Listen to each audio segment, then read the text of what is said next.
Soapy's Choice. Soapy sat on a seat in Madison Square, New York, and looked up at the sky.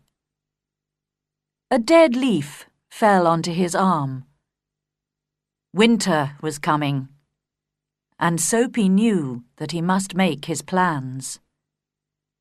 He moved unhappily on his seat. He wanted 3 months in a nice, warm prison, with food and good friends. This was how he usually spent his winters. And now it was time, because, at night on his seat in the square, 3 newspapers did not keep out the cold. So Soapy decided to go to prison, and at once began to try his first plan. It was usually easy. He ate dinner in an expensive restaurant. Then he told them he had no money, and they called a policeman. Nice and easy, with no trouble. So Soapy left his seat and walked slowly along the street. Soon he came to a bright restaurant on Broadway.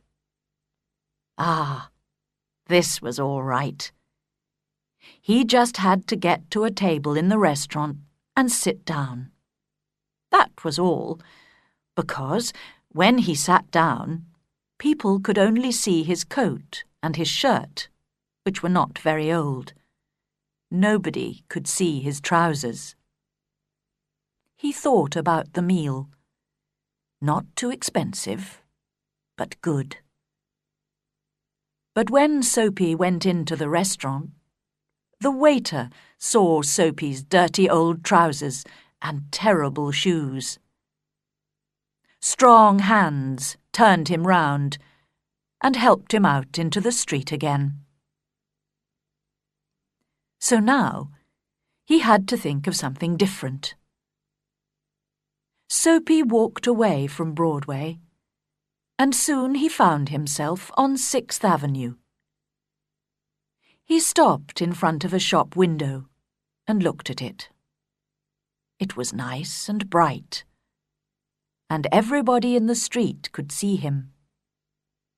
Slowly and carefully, he picked up a stone and threw it at the window. The glass broke with a loud noise. People ran round the corner, and Soapy was happy, because the man in front was a policeman. Soapy did not move. He stood there with his hands in his pockets, and he smiled. "I'll soon be in prison now," he thought. The policeman came up to Soapy. "Who did that?" he asked.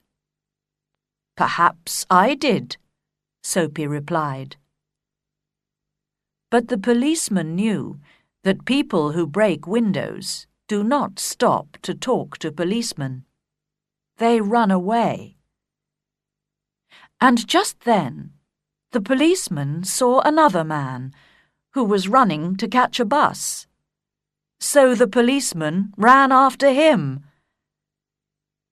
Soapy watched for a minute. Then he walked away. No luck again. He began to feel cross, but on the opposite side of the road, he saw a little restaurant. Ah, that'll be all right, he thought, and he went in. This time, nobody looked at his trousers and his shoes. He enjoyed his meal, and then he looked up at the waiter, smiled, and said, "I haven't got any money, you know. Now, call the police. And do it quickly. I'm tired." "No police for you," the waiter answered. "Hey, Joe!" Another waiter came, and together They threw Soapy out into the cold street.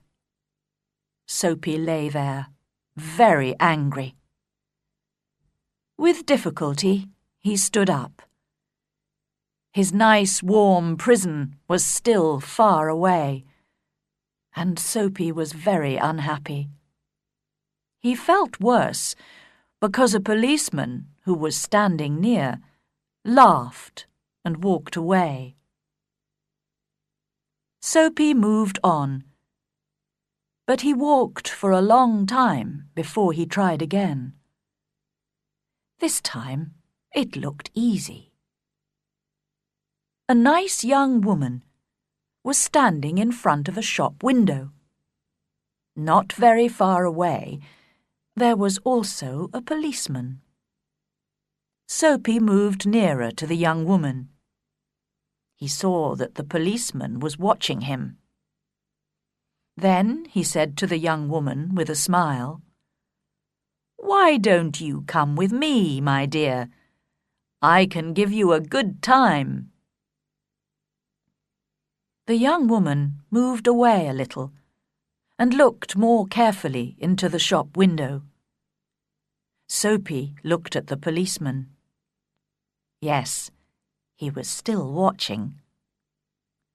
Then he spoke to the young woman again. In a minute, she would call the policeman. Soapy could almost see the prison doors. Suddenly, the young woman took hold of his arm. "Okay," she said happily. "If you buy me a drink, let's go before that policeman sees us."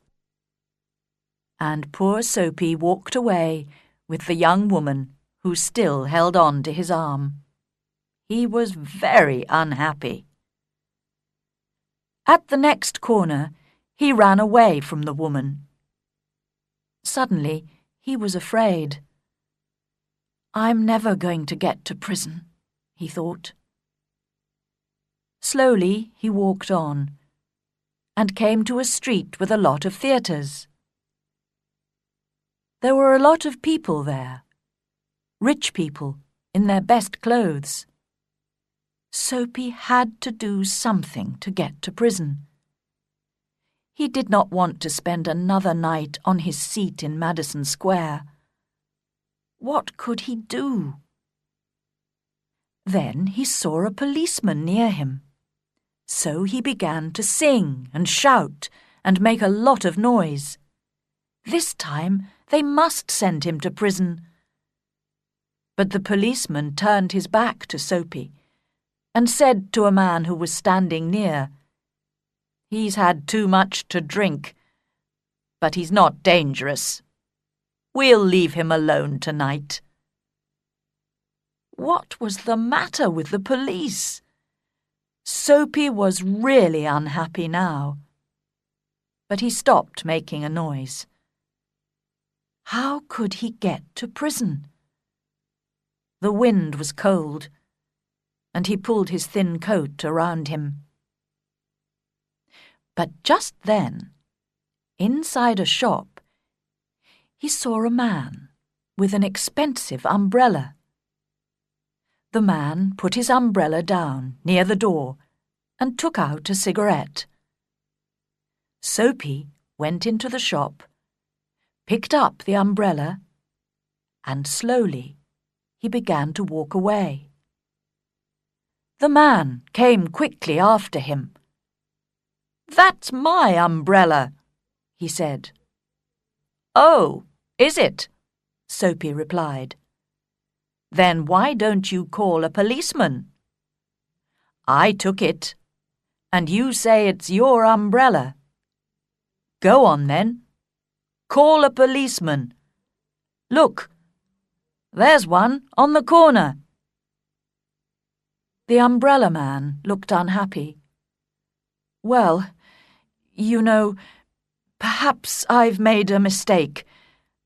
I took it from a restaurant this morning. If it's yours, well, I'm very sorry." "Of course it's my umbrella," Soapy said. The policeman looked at them, and the umbrella man walked away. The policeman went to help a beautiful young girl to cross the road. Soapy was really angry now. He threw the umbrella away and said many bad things about policemen. Just because he wanted to go to prison, they did not want to send him there.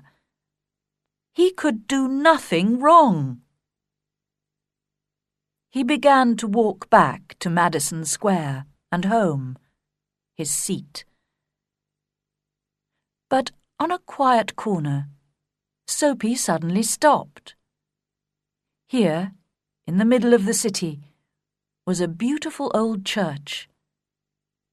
Through one purple window, he could see a soft light, and sweet music was coming from inside the church.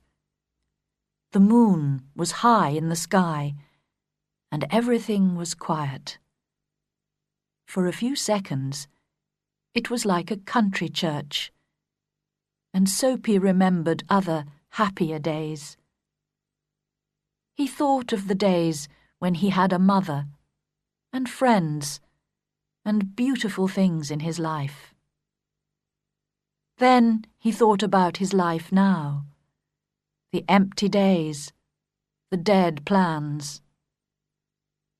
And then a wonderful thing happened. Soapy decided to change his life and be a new man. Tomorrow, he said to himself, I'll go into town and find work. My life will be good again. I'll be somebody important. Everything will be different. Soapy felt a hand on his arm. He jumped and looked round quickly into the face of a policeman.